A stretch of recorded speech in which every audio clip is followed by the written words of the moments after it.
So good morning everyone, welcome back to my YouTube channel. আশা করি সকলে ভালো আছো, আমিও ভালো আছি তোমাদের ভালোবাসায়। তো আজকে হচ্ছে মিরিকের সেকেন্ড ডে।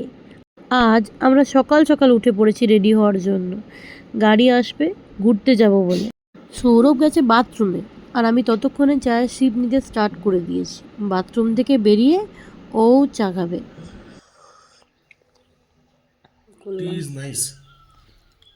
আমি টোটাল কাউন্ট করেছি, ওখানে টোটাল 21টার মতন বান্দরের বাচ্চা। কোথায় যে যাচ্ছে জানা নেই।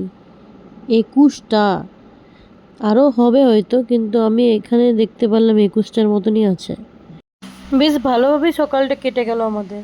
এই প্রাকৃতিক সৌন্দর্য, এই পশু পাখি সব কিছু উপভোগ করতে করতে, এই গ্রিনারি উপভোগ করতে করতে তার মাঝখানে আমাদের ব্রেকফাস্ট চলে এলো অ্যান্ড ডোডোও রেডি হয়ে গেছে। এরপর আমরা ঝটপট করে খেয়ে নিয়ে বেরিয়ে পড়েছিলাম মিরিকের উদ্দেশ্যে। আজকে দুদিন ধরে মিরিকে থাকছি আর কি।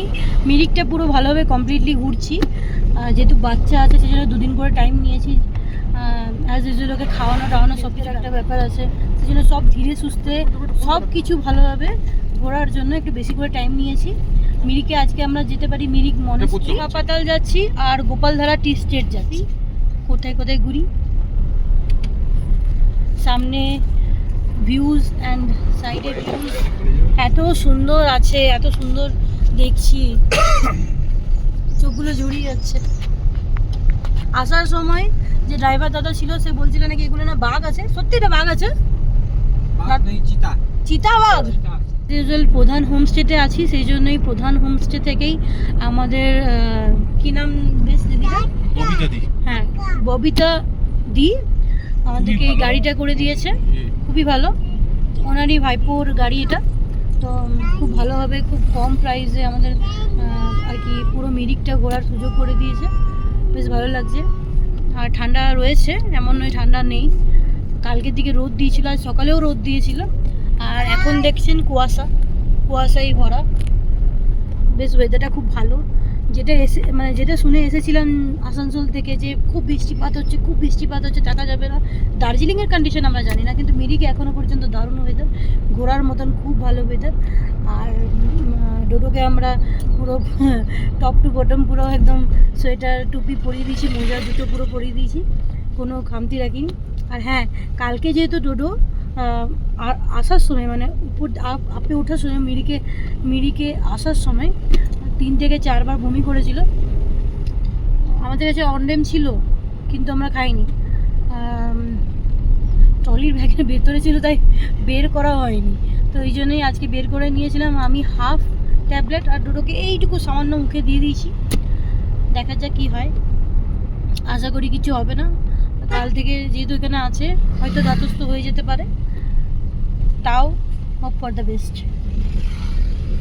আমরা কিন্তু ভিউটা সেভাবে পাচ্ছি না, কেন না পুরো কুয়াশায় ঢেকে আছে না। তবে আমরা ওয়েদারটা খুব সুন্দর এনজয় করছি। ওয়েদারটা এত সুন্দর যে মানে এই যে নিচে পুরো কুয়াশা, এখানটা পুরো ভিউ পাওয়া যায়। আজকে কুয়াশায় ঢেকে আছে, কালকে তো আমরা ভিউ নিয়েছি। কুয়াশাটা কি সুন্দর উড়ছে, দেখো শুধু দেখতে দেখো। বাবারে, আমি জানি না কে বলে মিরিকে ঘোরার জায়গা নেই, মিরিক মানে ঘোরার মতো কিছু নেই, কিন্তু আমি যত ফিল করছি না আমার তত ভালো লাগছে বাচ্চাদের সাথে। হ্যাঁ বলো। যখন প্রথমবার শুনেছিলাম যে দার্জিলিং এ পায়ের কাছে হাঁটুর কাছে মেঘ দেখা যায়, মেঘগুলো নিচে দেখা যায়, আমার বিশ্বাস হতো না। এই আকাশে মেঘগুলো থাকে, সেগুলো নিচে কি করে দেখা যাবে। আজ ধীরে ধীরে সেটা তো বুঝতেই পেরেছি, আজকে সেটা চাক্ষুষও হলো। আর আচ্ছা, সো দিস ইজ গোপা পাতাল ভিউ পয়েন্ট।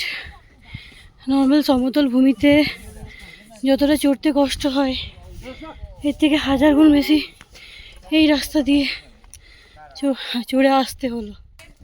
বাপরে, যাই হোক আমার তো তাও ঠিক আছে, কিন্তু বাবুকে নিয়ে ওর বাবার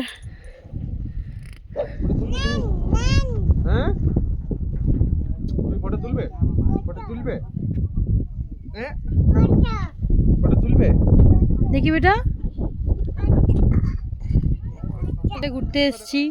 এতক্ষণ আমরা প্রচুর ফটো ভিডিওস তুললাম উপরে, এখন আমরা যাবো আই লাভ নেপালের ওই দিকের পার্টটা হচ্ছে নেপাল সীমান্ত, এখানে আই লাভ নেপালের একটা লেখা আছে, ওই লেখাতে ফটো তুলতে যাব।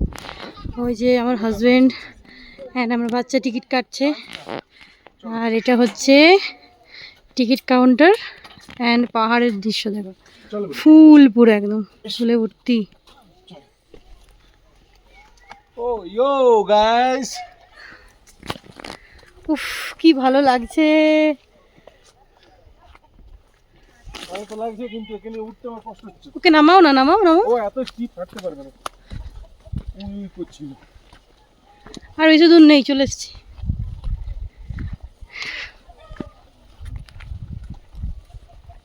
ঠান্ডা তো বহুত লাগছে, একটা শল নিয়ে এসেছি, এটাতেই কাটছে। বেশি ঠান্ডা যখন লাগছে তখন শলটা উড়ে নিচ্ছি, আর ফটো তোলার জন্য হাঁপিয়ে যাচ্ছি গো।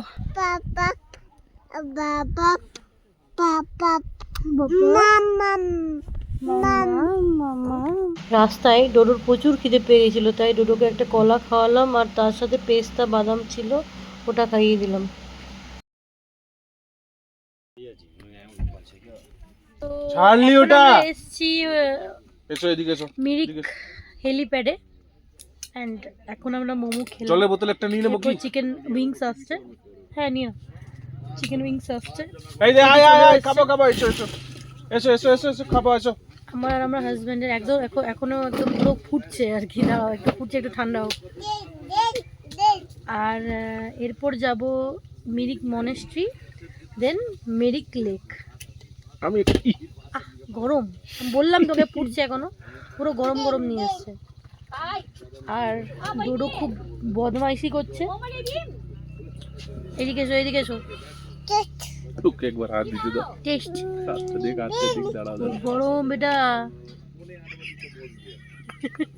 বললাম বললাম হ্যাঁ খুব গরম। হাত দিবি, হাত এদিকে আয়, এদিকে আয়, এদিকে আয় ডোডো।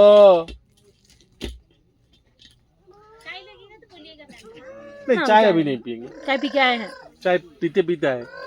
मोमो अच्छा लगा, लेकिन चटनी हम लोग को वहाँ पे बहुत अच्छा मिलता है। আমরা এসেছি পাইন ফরেস্টে, আমি একটা ট্রি হাউসের উপর চাপছি, নিচের থেকে আমার হাজব্যান্ড একটা ছবি তুলবে, ওই জন্যই আর কি। দেখি উপর থেকে সিনারিওটা কেমন আসছে। This is pine forest and this is a roof tree house. আমি এখানে চেপেছি, আর নিচে আমার হাজব্যান্ড রয়েছে।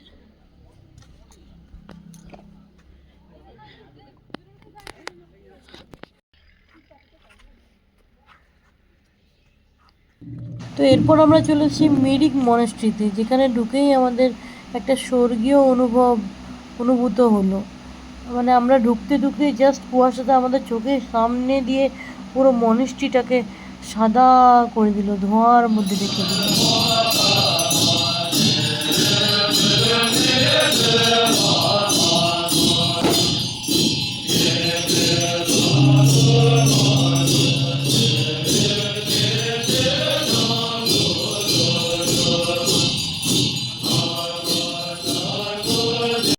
মিরিক মনেস্ট্রি ঘোরার পর এরপর আমরা ডিরেক্ট চলে যাব মিরিক লেকের কাছে। মিরিক লেকটা ভালোভাবে ঘোরার পর তাড়াতাড়ি রিসোর্টের উদ্দেশ্যে রওনা দিলাম, কারণ কি রেস্টও নেওয়ার ছিল এবং পরের দিন দার্জিলিংয়ের উদ্দেশ্যে রওনা দেওয়ার জন্য যে গোছাগুছি সেগুলো কিছুই করা ছিল না। তাই তাড়াতাড়ি রিসর্টে গিয়ে রেস্ট নিয়ে বিকালের মোমো এবং চাটনি খেয়ে বিদায় দিলাম।